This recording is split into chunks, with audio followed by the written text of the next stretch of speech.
an open door. No longer.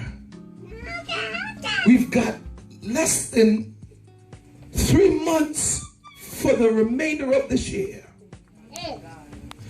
And I want to declare to this house, I want to declare to the church of prophetic prayer and praise ministry, a faithful people. I want to declare to a people that have been counted out. Oh, y'all ain't hearing what I'm saying. Help me in here, Holy Ghost. I want to declare to a people that folks have said they won't make it. I want to declare to a people that every tongue that have risen up against the inheritance of this house, I want to declare to you that before the end of 2015, I'm not talking about doors. I'm not talking about doors. I'm talking about the door. Because when you walk through this door, every door that's behind it is already open. It is a clear path to your dimension of God. He says, I don't want you to be corrupted.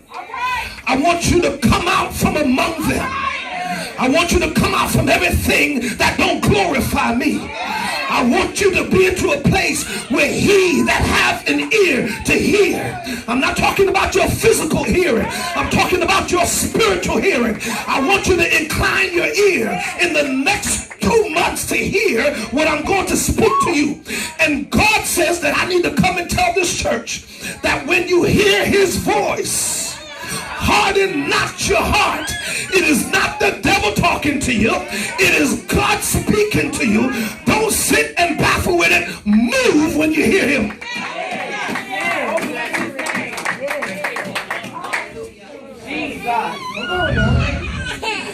Adam Clark says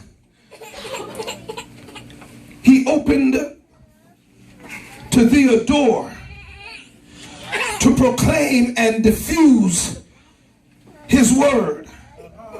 Notwithstanding, there are many adversaries to the spread of the gospel, yet none of them shall be able to prevent it.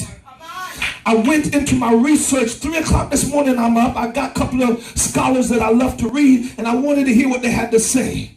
But I'm going to tell you what they said, but then I'm going to tell you what God says. Because certain people in the text have a different twist on it. You can read the text in one way that, okay, the open door is for a spiritual connotation for me to have power to go and do the things of God.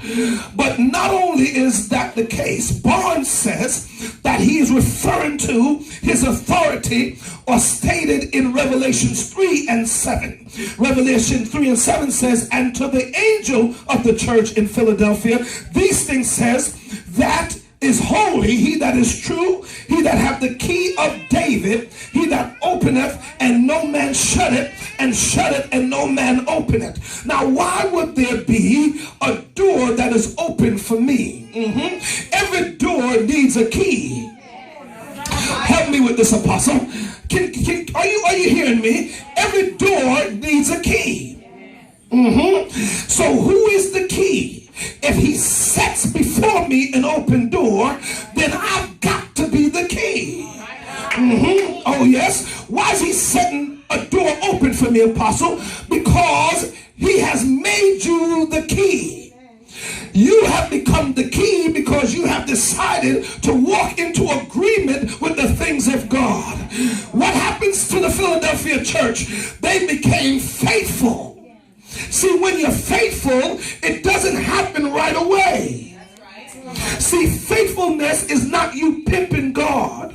Faithfulness is not, okay, God, I'll do this today and I expect you to come through tomorrow. Faithfulness says, I'll bless you whether you come through for me in the tangible or not. I will be lawful to you. I will be humble to you. I'll be obedient to you whether you bless me. See, there are some people that will testify tomorrow night when we open up testimony service.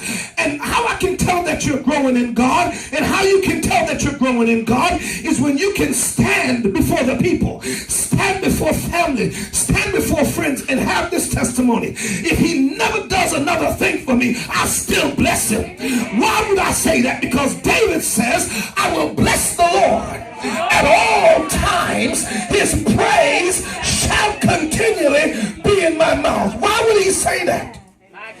Because God has been faithful.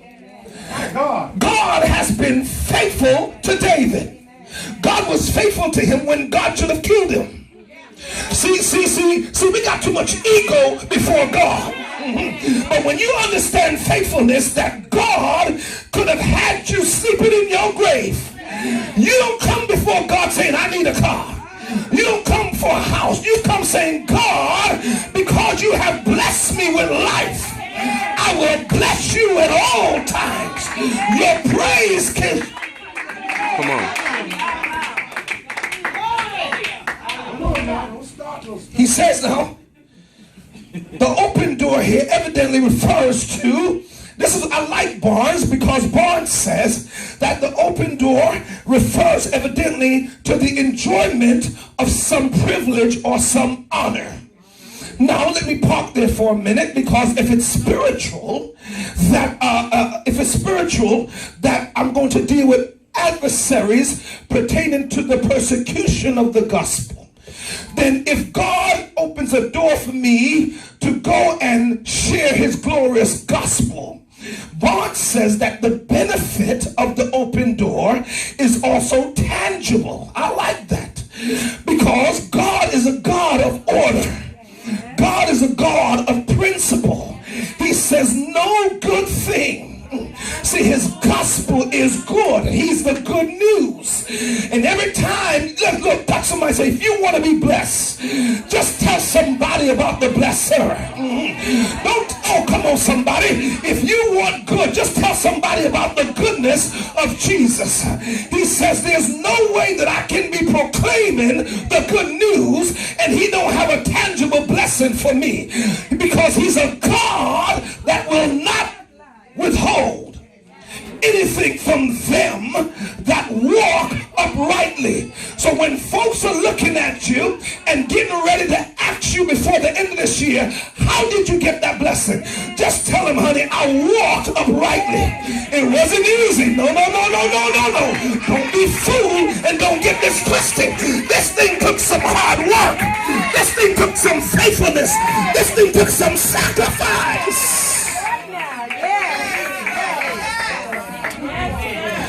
I don't think y'all are hearing me yet. Prophetic, I'm telling you that the blessings that you're getting ready to walk into is going to shock even you. I've been in church a long time. I've seen God do things for people, mother, miraculous things. But there's a 21st century time that I'm in. I didn't even think that I was going to live to see it, Pharaoh, because I think the church is so carnal. I believe the church is so lukewarm, up and down. Oh my God, but I'm on my knees before God for this church, because I get the privilege to be in a church where God says if they stay right there, and if they just take it up to another notch, there's a handful of people in this church that is struggling, and your struggle is not financial. You can't pay your bill. Your struggle is you trying to live for God, and every time you try to live for God, Satan turns up the heat. But can I give you some good news, honey? It's not Satan. It's God testing your faith. God is in control, and why would he turn up the heat? He's got something for you, but you've got to stay with it. Touch somebody, say you have to have stick-to-itiveness. Don't give up. Shake somebody and say don't give in. You got to hold on until you recover. And I want you to prophesy to somebody and say you will recover. You shall come forth. God's got a blessing with your name on it, prophetic. All the struggle. For those of you who thought you were operating in lack and never thought you would come out and never thought you would get a breakthrough, and you've been trying to do everything you want to be doing. Yes, maybe you haven't been living right all your life. Even while you're in church, you make some mistakes. I come to tell you this time, when you go through the open door, it's going to be spiritual first, but everything in the spirit is a natural blessing that's connected to your spiritual breakthrough. He says, watch this, Jameson says, I have set. Now when he says I have set, he says, I have given my gracious gift to you. And he says, for the spiritual usefulness, the opening of the door by him to the Philadelphia church accords with having the key. Remember, I told you that you have the key. Now, Pentecostal apostolics love to study the scholar Matthew Henry, and he gets very deep with it, but he keeps it simple here. He says, I have set it open. And not only did I set it open, but I also kept it open. What are you saying, Apostle? I'm saying to prophetic that after today, you will no longer use your mouth and say you got doors closed before you. Your mouth is a weapon, and you can no longer today say there are doors that are closed. Oh, no, honey. He says, I opened the door, and I've kept the door open. And though there be many adversaries, look at somebody and say, don't get weary. Don't give up. Don't give in. How do I stay promoted on this level, Apostle? I got to stay into his word. What is the answer for the adversaries? I got to stay into his word. Because, like my wife says, every time you get a blessing, there's something there ready to snatch it out. There's a demon outside these doors already waiting to snatch what you get into your spirit.